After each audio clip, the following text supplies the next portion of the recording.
di hari ini di daerah Mina, jamaah haji sedang melakukan ibadah yang sangat agung, karena tidak ada amalan yang paling banyak dilakukan jamaah haji kecuali tanggal 10 Dzulhijjah. Mereka melakukan bagaimana yang dilakukan oleh Nabi Shallallahu Alaihi Wasallam, melempar jamarat berjumlah Aqabah, kemudian mereka menyembelih hajinya, kemudian mencukur rambutnya, dan yang terakhir adalah tawaf. Dan ini merupakan ibadah yang sangat agung, ibadah-ibadah yang dilakukan hanya tanggal 10. Walaupun para ulama ada yang mengatakan boleh diakhirkan tawafnya, tapi kalau seandainya seorang yang melaksanakan haji melaksanakan 4 ibadah tersebut di satu hari, maka itu yang sesuai sunnah Nabi Muhammad Shallallahu Alaihi Wasallam. Adapun bagi jamaah atau kaum muslimin yang tidak Allah Subhanahu Wa Taala mudahkan dan berikan kesempatan untuk melaksanakan haji ke Baitullah, ada ibadah agung di tanggal 10 Dzulhijjah, yaitu melaksanakan salat Id. Kemudian setelahnya menyembelih hewan kurban bagi mereka yang memiliki keluarga sendiri. Kaum muslimin jemaah salatul ahsa yang dirahmati Allah Subhanahu Wa Taala, tahun yang lalu di tanggal 6 Juli ada acara apa jemaah? Tidak ada. Tapi sekarang karena bertepatan dengan tanggal 10 Dzulhijjah, kita berkumpul semuanya di tempat ini untuk melaksanakan ibadah salat Idul Adha, dan kemudian akan dilanjutkan dengan prosesi pemotongan hewan udhiyah, hewan kurban, yang dimana dilakukan hanya setahun sekali, hanya setahun, memiliki makna yang sangat agung di dalam kehidupan seorang muslim. Ketika dia berkurban untuk siapa? Allah Subhanahu Wa Taala. Mungkin dalam kehidupan ini ada sebagian yang mengatakan, anak sudah berkurban. Anak, kalau di bahasa Indonesia apa? Korban. Anak sudah berkorban. Untuk siapa? Untuk manusia. Yang manusia jamaah sekalian Allah Subhanahu Wa Taala, mereka sama dengan kita, sama-sama makhluk yang tidak memiliki apa-apa, yang tidak memiliki kekuatan dan juga kemampuan. Tapi makna di hari ini ketika seorang berkorban untuk pencipta seluruh makhluk, yaitu Allah Subhanahu Wa Taala, maka nilainya sangat berbeda. Allah Subhanahu Wa Taala berfirman, la yanalullah luhumuha wala dima'uha walakin yanaluhu taqwa minkum. Tidaklah Allah Subhanahu Wa Taala menerima dari kalian daging-dagingnya dan juga darah-darahnya dari hewan binatang ternak yang kalian korbankan. Akan tapi Allah Subhanahu Wa Taala akan menerima dari ketakwaan kalian. Ini yang salah satu membedakan antara makhluk dengan makhluk. Kalau makhluk biasanya yang menjadi penilaian apa jemaah? Pengorbanan yang terlihat. Seperti misalnya sang suami yang mengorbankan untuk istrinya hartanya, bahkan kalau bisa apa? Nyawanya ya, agar istrinya dan anak-anaknya selamat. Sedangkan ketika seseorang mengorbankan uangnya untuk membeli hewan kurban, yang sampai kepada Allah Subhanahu Wa Taala adalah ketakwaan yang ada dalam hati. Yang Allah Subhanahu Wa Taala lihat adalah hati seorang hamba, bagaimana dia berkurban mengikhlaskan hanya untuk Allah Subhanahu Wa Taala, tidak untuk dipuji, tidak untuk berbangga. Wah, kurban anak untuk Allah, harga kambingnya 10 juta, atau sapinya ada lebih sapi, satunya 1 M. Tidak. Yang Allah Subhanahu Wa Taala lihat adalah ketakwaan yang ada dalam hati. Bahkan bisa jadi seorang berkurban hanya seekor kambing yang kecil, tapi dalam hatinya keikhlasan, itu di sisi Allah Subhanahu Wa Taala lebih besar dibandingkan seekor sapi yang sangat mahal. Karena yang Allah nilai adalah ketakwaan. Kaum muslimin, jamaah salat Idul Adha 1446 Hijriah. Yang semoga Allah Subhanahu wa taala merahmati kita semua. Kalau misalnya jamaah tidak memiliki kelebihan harta untuk berkurban, maka perhatikan. Sesungguhnya bentuk pengorbanan tidak hanya membeli hewan kurban. Bisa seorang mengabdikan dirinya untuk Allah Subhanahu wa taala dengan berusaha untuk mentaati apa yang Allah Subhanahu wa taala perintahkan dan menjauhi apa yang Allah Subhanahu wa taala larang. Itu sebenarnya juga bentuk pengorbanan. Karena jamaah kalimat Allah Subhanahu wa taala, sekali lagi Allah Subhanahu wa taala tidak melihat dari fisik atau zahir yang telah dikorbankan, tapi melihat dari hati, yaitu ketakwaan dan juga amalan yang dilakukan. Nabi sallallahu alaihi wasallam bersabda, "Innallaha la yanzuru ila suwarikum wa la yanzuru ila ajsadikum, wa fi riwayah wa la yanzuru ila amwalikum, walakin yanzuru ila qulubikum wa a'malikum." Kata Nabi SAW, sesungguhnya Allah tidaklah melihat kalian dari rupa kalian, dari warna kulit kalian, dan melihat yang lain dari harta yang kalian miliki. Tapi Allah Subhanahu wa taala melihat hati kalian dan juga amalan yang kalian lakukan. Maka kaum muslimin, jamaah salat Idul Adha yang dirahmati Allah Subhanahu wa taala,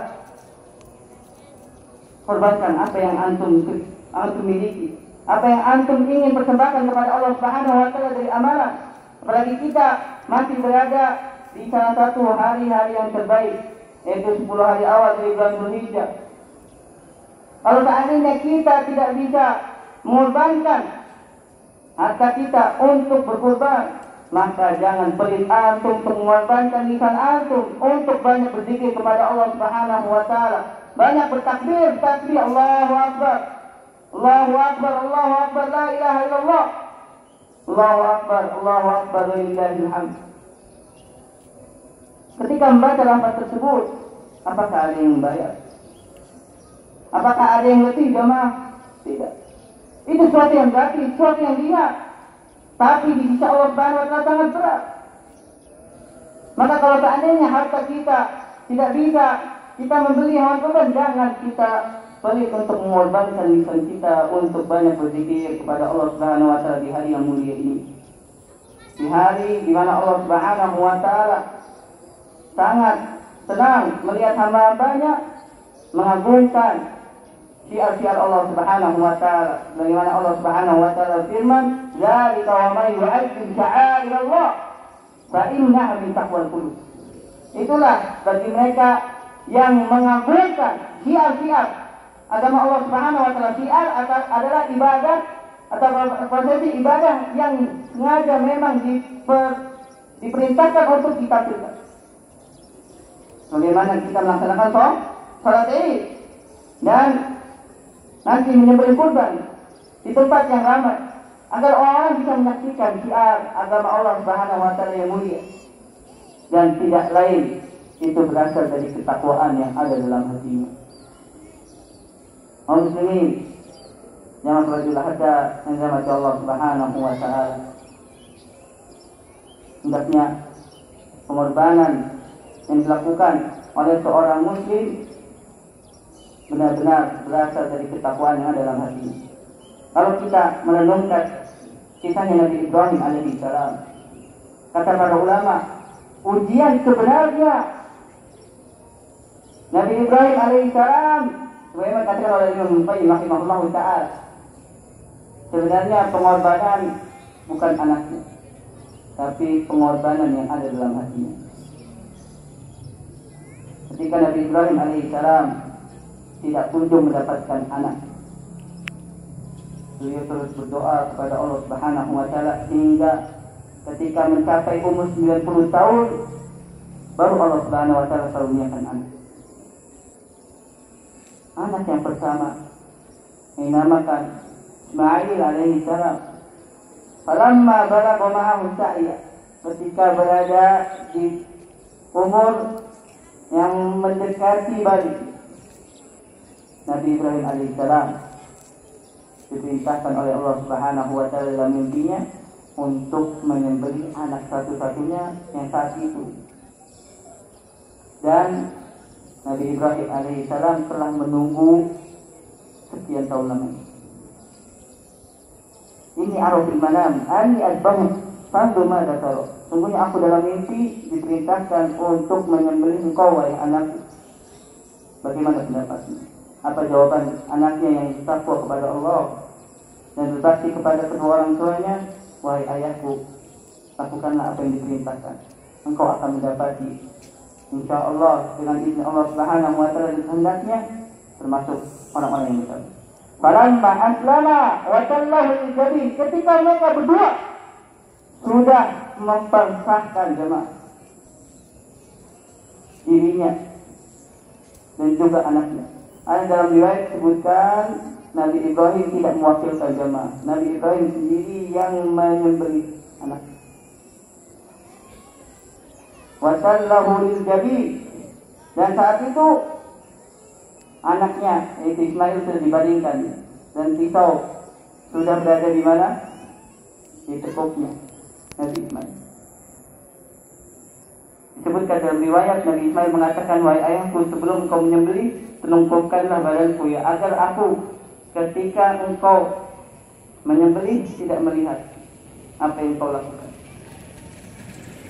Sebutkan dalam riwayat jamaah itu pisau sudah benar-benar di lehernya Nabi Ibrahim. Di lehernya Nabi Ismail alaihissalam. Dan ketika digerakkan, Allah Subhanahu wa taala jadikan lehernya sangat kokoh seperti betul.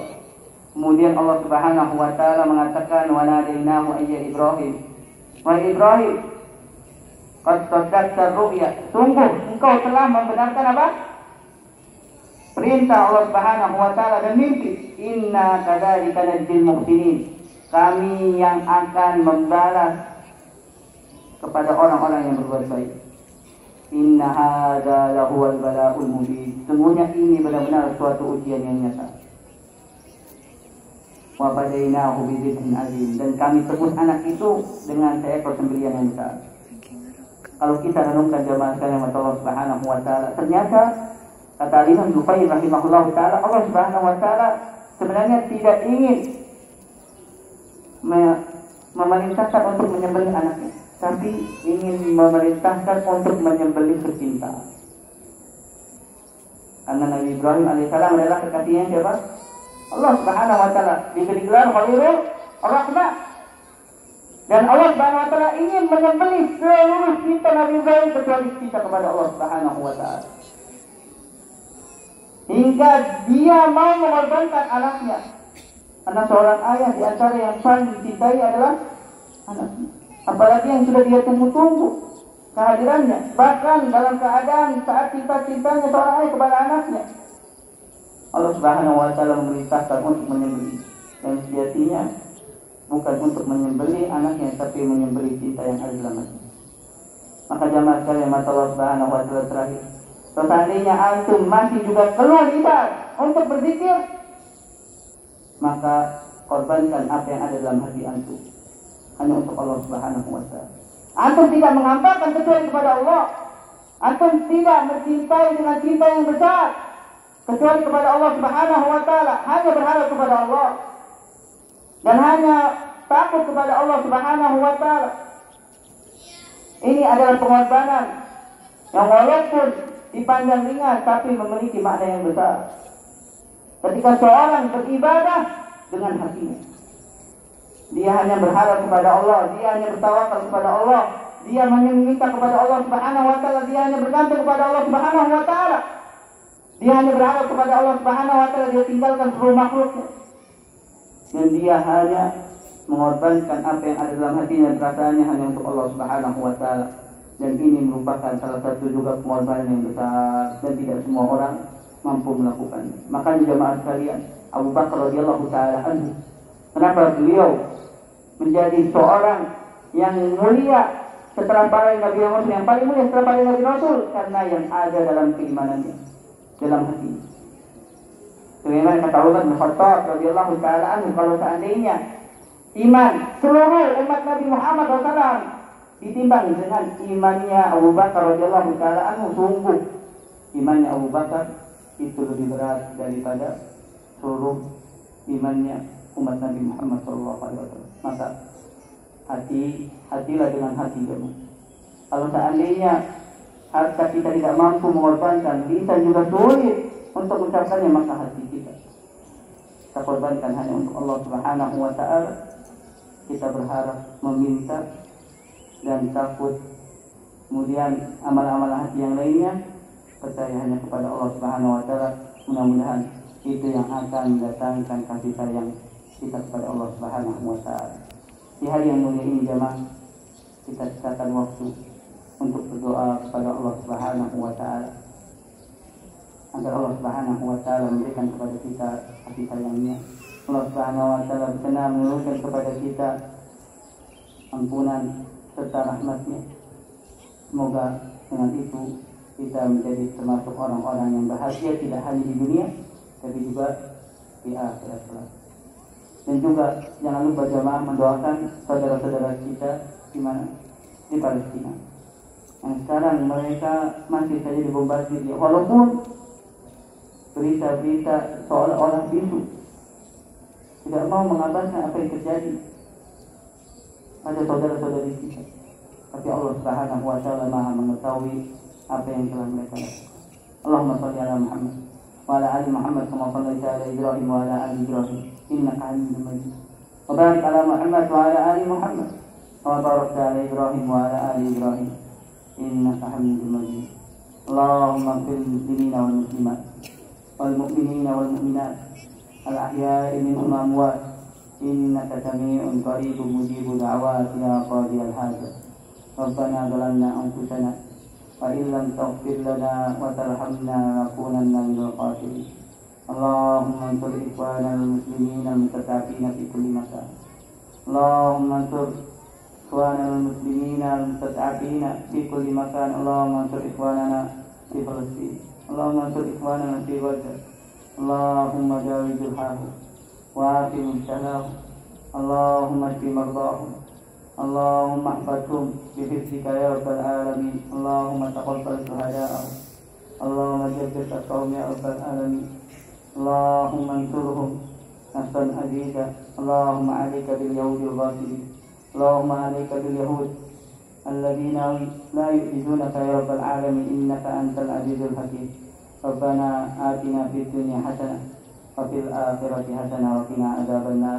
Terakhir jamaah, bagi laki-laki yang sudah menghadiri salat Id maka diberikan keringanan untuk tidak salat Jumat. Kalau seandainya tidak ingin melaksanakan salat Jumat, diganti salat zuhur di mana? Di rumahnya. Kan tapi kalau ingin melaksanakan salat Jumat, dipersilakan. Wassallallahu ala nabiyina Muhammadin wa ala alihi wasallam wa akhiru da'wana alhamdulillahi rabbil alamin.